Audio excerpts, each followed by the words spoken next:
नमस्कार मैत्रिणींनो, चविष्ट भोजन या यूट्यूब चॅनलवर मी तेजस्वी सर्वांचं मनापासून स्वागत करते। आज या ठिकाणी खूप हेल्दी अशी मी रेसिपी तुमच्यासाठी घेऊन आलेली आहे। त्यासाठी तुम्ही हा व्हिडिओ स्किप न करता बघा। चला आपण रेसिपीला सुरुवात करू। मी आज या ठिकाणी ब्रोकोलीचे तुम्हाला महत्त्व, भाजी आणि त्याचा वापर आपण कसा केला पाहिजे ते सांगणार आहे। ब्रोकोलीचा वापर आपण सलाद म्हणून सुद्धा करू शकतो। त्याच्यामुळे ह्याच्यामध्ये जास्त फायबर असते, त्याच्यामुळे वजन नियंत्रित राहण्यास मदत होते। आता हा ब्रोकोली आहे तो आपण कापून घेऊया। ब्रोकोली हा व्हिटॅमिन सी, के, फायबर आणि अँटीऑक्सिडंटने समृद्ध अशी पौष्टिक हिरवी भाजी आहे। आता ही भाजी मी स्वच्छ धुवून घेतलेली आहे।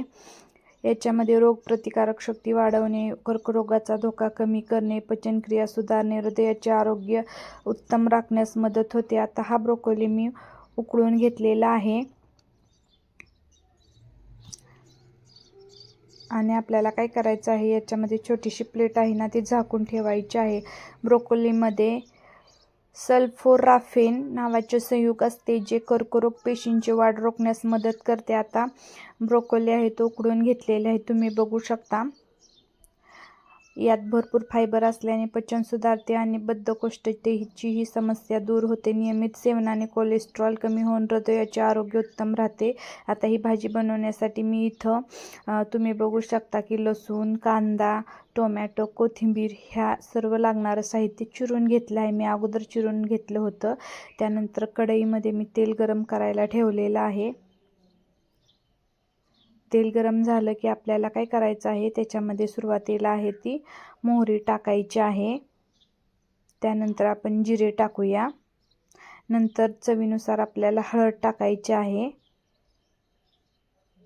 त्यानंतर आपल्याला कट केलेला लसूण टाकायचा आहे। त्यानंतर कट केलेला कांदा आपण याच्यामध्ये टाकूया। कॅल्शियम आणि व्हिटॅमिन के असल्यामुळे हाडे मजबूत होतात। याच्यामध्ये कमी कॅलरी आणि जास्त फायबर असल्यामुळे वजन कमी करण्यासाठी एक उत्तम भाजी आहे। आता उलटण्याने आपण हे सर्व मिक्स करून घेऊया। यातील व्हिटॅमिन्स आणि काय होतं, त्वचा चमकदार बनते आणि केसांच्या आरोग्यासाठी फायदेशीर होते। ब्रोकोलीचं सूप, सलाद किंवा वाफवून खाणे सर्वात फायदेशीर असते। आता हे सर्वत्र आपण मिक्स केलेलं आहे।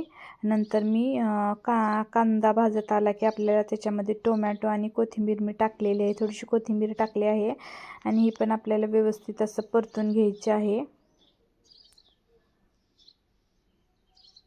तेल सुटेपर्यंत आपल्याला चांगलं परतत राहायचं आहे, त्याच्यामुळे भाजी खूप खमंग होते।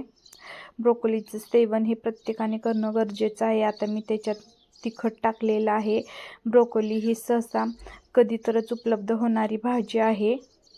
आज आणि त्यानंतर लाल मिरची पावडर टाकली आहे। आज आम्ही मार्केटला गेलो होतो, सहजच दिसली त्यामुळे आम्ही घेतली। सहसा ही भाजी मार्केटमध्ये पण उपलब्ध होत नाही, परंतु ज्यावेळेस उपलब्ध होते त्यावेळेस थोडी जरी महाग असली तरी थोडी तरी भाजी घेऊन प्रत्येकाने हेल्दी असल्यामुळे खाणं गरजेचं आहे।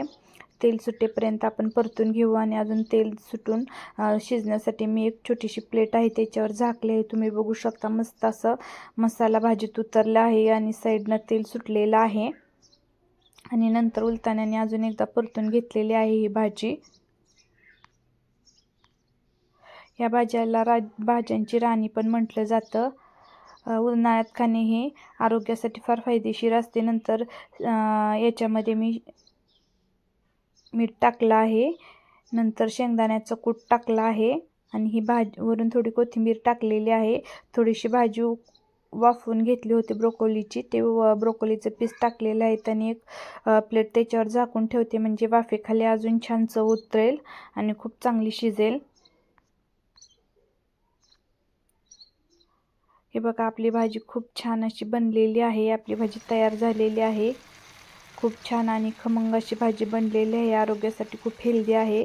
तुम्हाला आमचा व्हिडिओ कसा वाटला? व्हिडिओ आवडल्यास आमच्या चॅनलला लाईक, शेअर, सबस्क्राईब जरूर करा आणि तुम्हीसुद्धा या पद्धतीची भाजी नक्की बनवा। धन्यवाद।